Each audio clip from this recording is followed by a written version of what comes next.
Hi everyone, welcome back to the career track. So we're here now for the last presentation of the day. And after this, we'll just be all going back to the restructure room and we'll be doing some networking for the last half an hour of the conference. So I'd like to bring up on stage Kit Gilbert. So Kit is from Niantic Labs, which is one of our fantastic sponsors. And she's going to be chatting to us today about the power of empathy in building a successful career. Hi, Kit, can you hear me? I can. Perfect. So again, we're still a couple of minutes behind, so I'm just going to let you take the stage, Kit. And if you need any help, I'll be right here in the background. Enjoy, everyone. Kit Gilbert from Niantic Labs. Thank you so much. Okay, let me attempt to share my screen and see if this works. Ooh.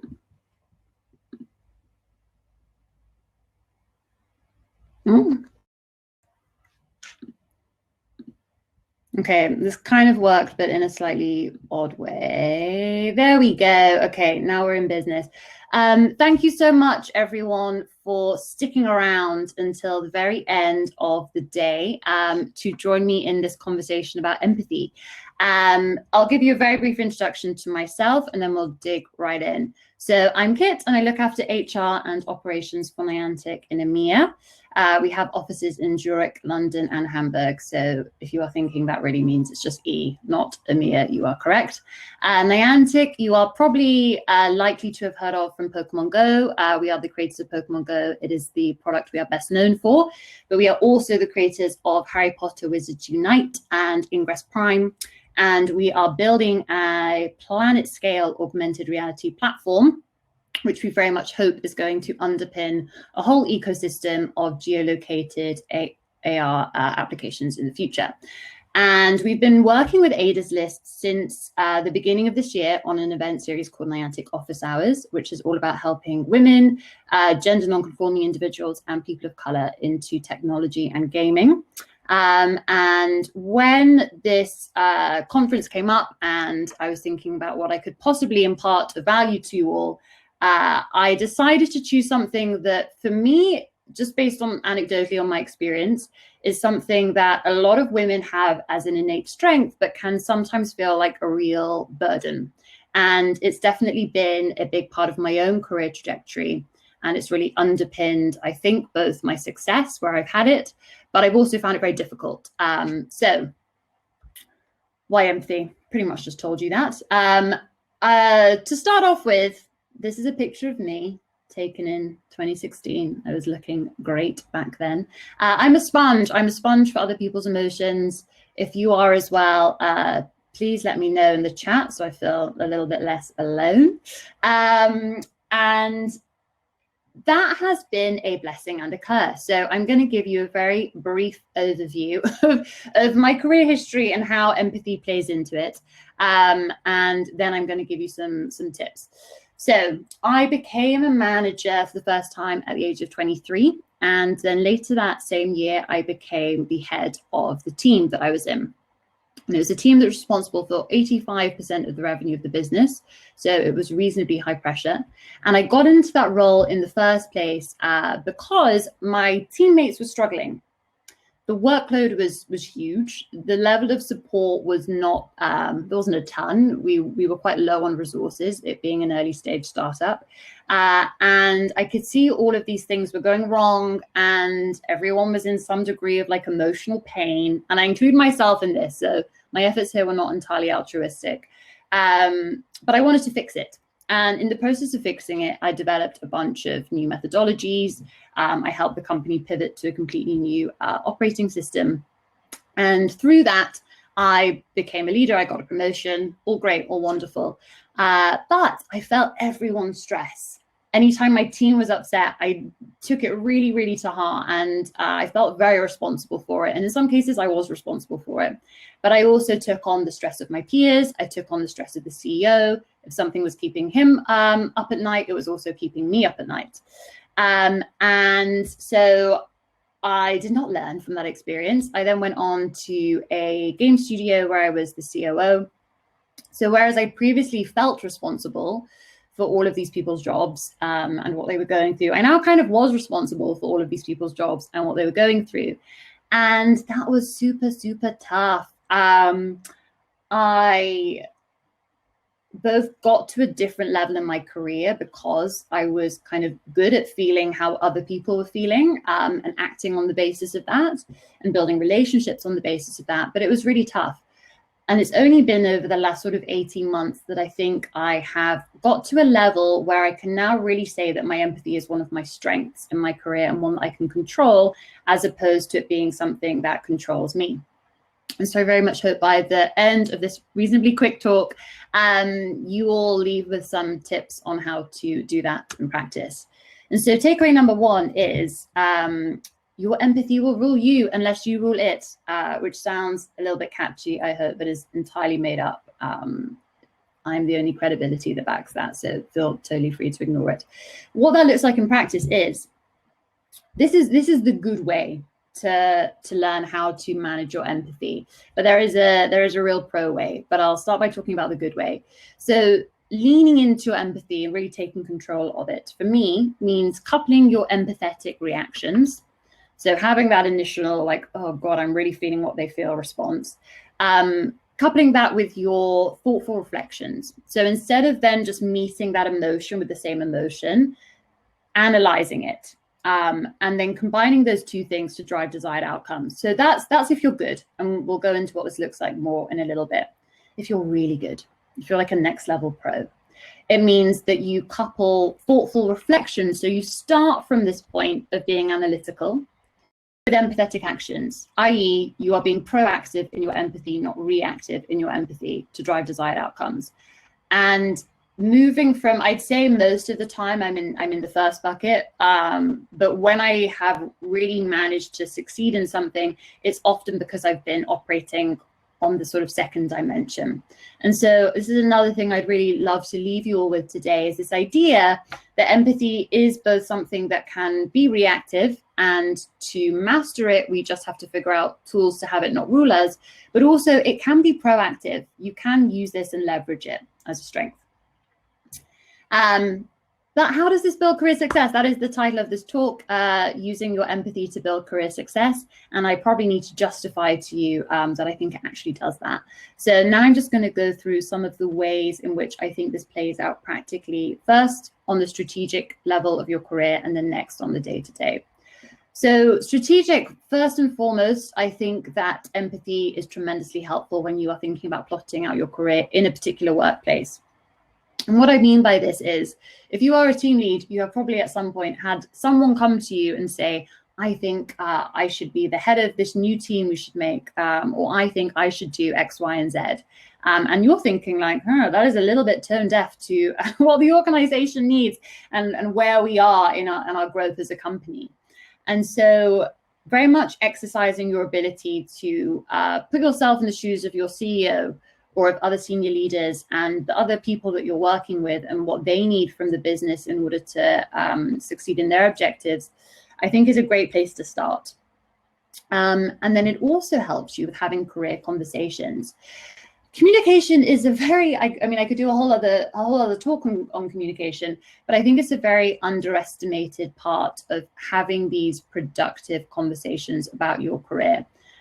You do not get from where you are today to where you want to be in future without having that conversation with your boss or whoever else it is well. So as an example of what I mean by this, pick your timing, use your empathy to pick your timing for career conversations. For example, my manager right now, she's based in San Francisco, where they've recently had wildfires on top of the pandemic. If I said like, hey, Lauren, can we have a conversation about like this promotion I want?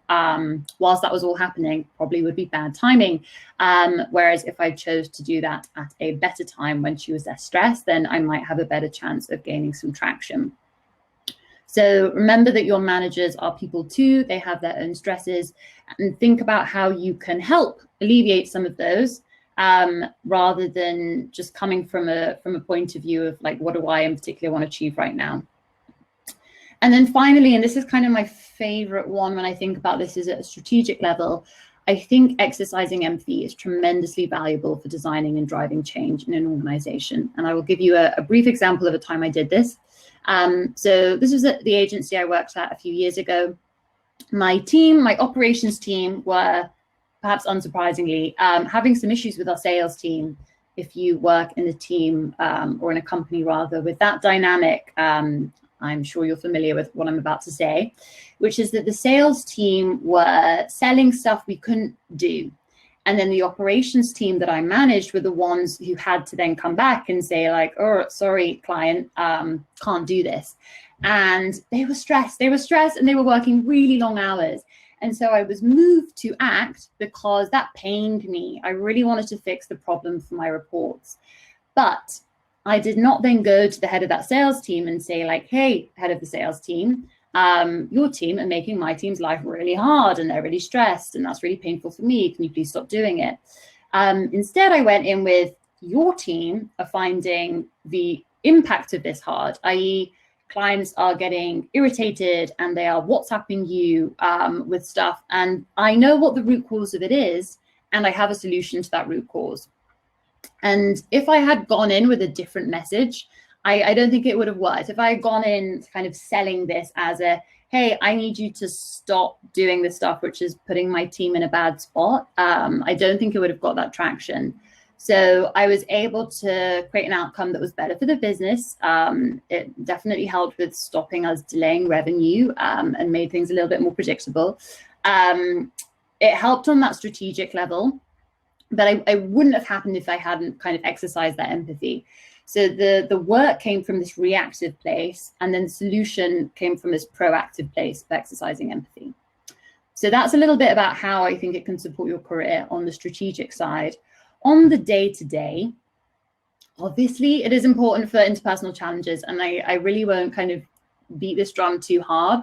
But one thing I will say is that I also think this is helpful for us when we are having these interpersonal challenges to put ourselves in the other person's shoes, to feel a little bit more in control of the situation. The most sort of stressed out people I think I've ever worked with in my career have not been the people with the highest workloads. They have been the people who have had an external locus of control, i.e. they felt like everything is happening to them rather than they have had some control over the situation. And if you're able to think about what the other person is going through, that actually puts you in a position where you feel a little bit more in control. Next, client management. This is, I mean, maybe obvious. If you're in a service-based business, being able to be proactive in this and preempt clients' needs based on what you know about your specific point of contact and the stuff they're going through will make you a much better partner. Similarly, if you're a SaaS business, being able to respond to customer feedback, not with like, oh my God, I know, we're on it. Please stop irritating me with giving us the same old feedback. If you try and sort of switch your mindset so you're in a more empathetic place, you will be much more open and receptive to whatever sort of potentially like gem of information sits behind their feedback. And finally, project management. I think people-centric project management is the best kind of project management. It never fails to amaze me how amazed people are by the small tweaks that you can make to your project management style and how big an impact that has. So if you think through, how do people in this team like to be communicated with? Have I understood what they want to get for themselves out of this particular project? If you do all of those things and you don't just sort of throw them a Google sheet and say like, here's your schedule, not to say that that is all there is to project management, you will get way better end results and people will want to do stuff for you rather than just feeling like they are a hamster in a wheel. So that's my sales pitch. In terms of how you do this in practice, what does that look like? You need to flip the switch. You need to move into a place where instead of having all of this like stress just happen to you, and instead of you just like being this magnet for all of these difficult things that are happening, you need to move into a world where you are either proactively using empathy or you are managing it effectively, but never letting yourself get to the place where it's just an emotional reaction, and that's kind of where you leave it. So I'm going to start with the reactive and how you manage that. Focusing on goals, I'm obsessed with this. If you've ever worked with me, you will know that I always come back to what's the end result we want to achieve here. And the same is when you're having an empathetic reaction to something. It is very easy, as I said before, to match that other person's emotion with the same thing. But does that actually help you get to the place you want to be? Next, focus on facts. Again, if you've ever worked with me, you will know I am obsessed with this. I would sometimes have salespeople, as in the previous example, come to me and say like, oh, this thing has happened. And they would be like upset and stressed about it. And then I would say, let me just check on what actually happened, because that might make you feel a bit better about it when you realize that the problem we have is not the problem that you feel we have. And it's actually potentially a little bit more solvable. And so if you combine that focus on goals and that focus on facts, and that very kind of analytical mindset, that thoughtful reflection with your initial empathetic reaction, I think it leads to way better solutions. Ultimately, businesses are a combination of commerce and people. You have no revenue generation without people to actually make all of that happen. And equally, you have no people without the revenue to pay their salaries in the first place. And so I think all of this is about how you bring those two things together to end up with better end results, rather than this lopsided thing, which might have positive ramifications from a commercial point of view, but negative ones from a people point of view, or vice versa. So that's on the reactive. On proactive, I'm going to keep saying this. If you ever work with me, you will also have heard me say this 15 million times. If you are in a situation where you're thinking, hey, there's this particular objective I want to achieve, how am I going to go about it? Starting with consulting with your colleagues and starting where they are is so powerful. You might say, hey, I want to roll out this, I don't know, like a new system for appraisals or something. And you might just like say to, I don't know, maybe you're meeting with a head of a team and you say like, this is my plan. That is not exercising proactive empathy, and you might get a bunch of pushback. Starting where they are is exercising proactive empathy. And I think often people feel like when they are at odds with someone over something, they'll think like, they're just not getting it. Like, they're not getting my point of view. And what the other person is probably thinking is like, I get your point of view, I just don't agree with it. And so this is kind of my antidote to that. That's how you start the conversation. And then how you continue the conversation is in the same vein, by listening. Really be open to learning stuff that you didn't know already. I used to be very bad at this. If anyone is into Myers-Briggs, I mean, first off, please just say in the chat that you're into Myers-Briggs, because then we can bond over it. But my last Myers-Briggs letter is J. You may know that J's are like analytical. J's like to kind of move on to the solution, shut stuff off, which is good in terms of getting stuff done, but it's not good long term in terms of getting stuff done, because it really rubs people up the wrong way. And over time, I've actually become a lot more like P. I'm now sort of almost on the boundary between the two. And I don't go in with finished solutions. I don't say like, this is the plan, now we're going to do it. I say like, this is my draft, and now I really want to hear how you feel about this, how this works for your team. And so I never really get offended anymore if an idea doesn't pan out, and it leads to better solutions as well. So being really, really proactive and opening up that channel, I have found to be very effective for building better results. And as in the last instance, if you combine that starting point of this is what I want to achieve with these kind of empathetic, proactive actions, you will achieve better outcomes. I've never, in a single instance in my career, come out with a better plan that's just happened in my own head without building people into it, compared to when I have taken that approach. So that is it from me. And I think we're at time. So I got in just in the nick of time. I love to connect with people who are interested in moving into the industry. So if you would like to reach out, you can connect with me on LinkedIn. You can attempt to connect with me on Twitter, but I don't really tweet or use it at all. And finally, if you're looking for a job, please look at careers.nianticlabs.com, because we're hiring. And that's it from me. Thank you so much. Perfect. Thank you so much, Kit. That was great. Yeah, so Niantic are one of our sponsors, and they have a lot of jobs going at the moment. So if you're interested, as Kit said, check out their website or have a look in our Ages List community as well. So I think now, yeah, that's perfect timing. We're just going to head back to, we're all going to head back to the main floor. So right now we're in career. If everybody just heads back to the restructure and sustainability track, We're going to do a couple of rounds of networking, and then we are just going to wrap up for the day. So again, thank you so much, Kit Gilbert from Niantic Labs, and chat to you soon.